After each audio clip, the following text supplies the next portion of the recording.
ఎవరికైనా కూడా టాప్ 50 కాలేజెస్లో 21 ఫ్యాకల్టీస్లో ఈ 350 దగ్గర కాలేజెస్లో ఎవరికి సీట్ వచ్చినా కూడా 1,25,00,000 దాకా అప్పర్ లిమిట్ పెట్టి ఇచ్చే కార్యక్రమం. ఇవన్నీ కూడా ఎందుకు తీసుకొస్తా ఉన్నాం, ఎందుకు చేస్తా ఉన్నాం అనంటే మన పిల్లలు పోటీ ప్రపంచంలో ఎదగాలి, మన పిల్లలు పోటీ ప్రపంచంలో లీడర్స్గా ఎదగాలి.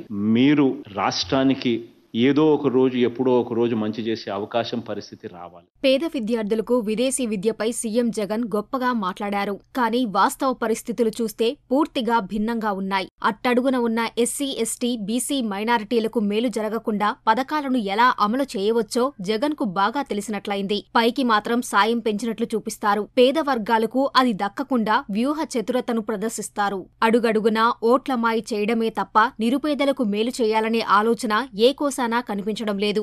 దీనికి నిలువెత్తు నిదర్శనమే విదేశీ విద్యా దీవెన. తాజాగా ఈ పథకం కింద 3వ విడతగాను ఎంపికైన ఎస్సీ, బీసీ, మైనారిటీ విద్యార్థులు 18 మంది ఉంటే ఎస్టీ విద్యార్థుల్లో ఒక్కరికి కూడా చోటు దక్కలేదు.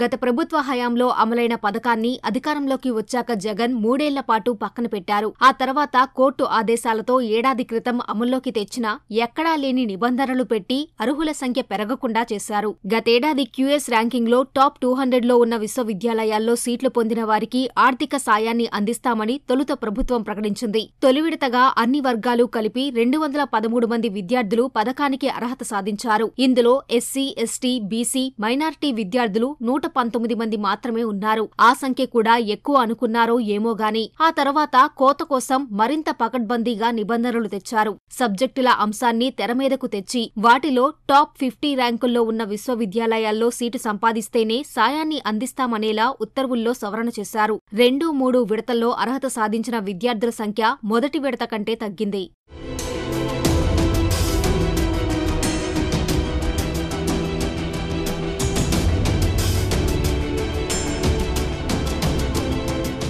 మరి 390 మందికి 41 కోట్ల సాయం అందించినట్లు సీఎం జగన్ ప్రకటించారేమిటి అనుకుంటున్నారా? ఇక్కడ ఆయన అంకెల గారడీని వదిలిపెట్టలేదు. విదేశీ విద్యా దీవెన పథకం కింద ఇచ్చే ఆర్థిక సాయాన్ని ప్రభుత్వం 4 వాయిదాల్లో చెల్లిస్తోంది. ప్రతి అంశాన్ని ప్రచారానికి వినియోగించుకునే జగన్ కోత కనబడకుండా ఇక్కడ అదే సూత్రాన్ని వినియోగించారు. మొదటి విడత, 2వ విడత కింద ఎంపిక చేసిన విద్యార్థులను 3వ విడత కింద ఎంపిక చేసిన వారితో కలిపి లబ్ధిదారులు ఎక్కువగా ఉన్నట్లు కనిపించేలా లెక్క పక్కా చేశారు. మైనారిటీ విద్యార్థులు 14 మంది ఎంపికైనా విదేశాల్లోని విశ్వవిద్యాలయాల్లో చేరిన 2కి ఇప్పుడు సాయాన్ని విడుదల చేశారు. మిగతా 12 మందికి అక్కడికి వెళ్లి నిర్దేశిత ధ్రువపత్రాలు సమర్పించిన తర్వాత ఆర్థిక సాయం విడుదలవుతుంది. ఎస్సీ, ఎస్టీలకు అయితే ఈ పథకంలో తీరని అన్యాయమే జరుగుతోంది.